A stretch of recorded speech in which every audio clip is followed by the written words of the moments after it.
We're talking about the submissiveness of Jesus.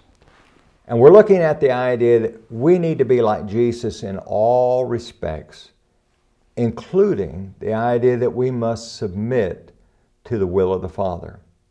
Now, this is interesting because, as we've already stated in these lessons, sometimes submission might be viewed as weakness or being soft, but in reality, it's the best way that we can live.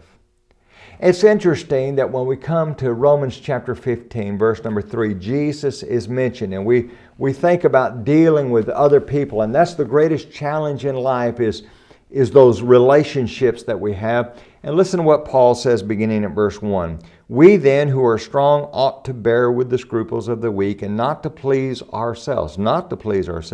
Let each of us please his neighbor for his good, leading to edification. Now listen closely to verse 3. For even Christ did not please himself, but as it is written, the reproaches of those who reproach you fell on me.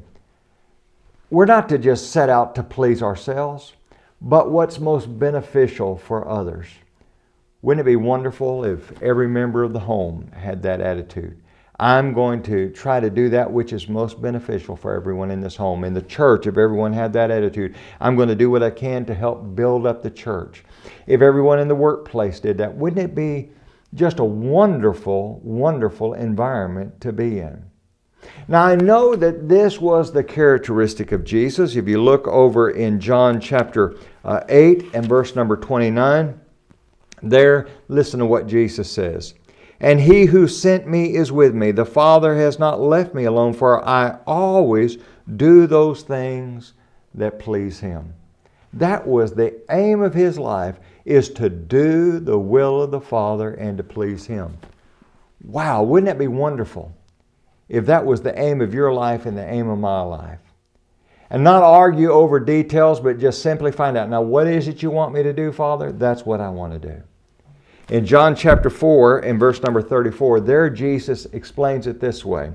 He says, my food is to do the will of him who sent me and to finish his work. You know, oftentimes the problem that people have when it comes to being obedient to Jesus is they're not really convinced that the most important thing in life is to submit to him and to submit to the Father. Join us again tomorrow for your Daily 180.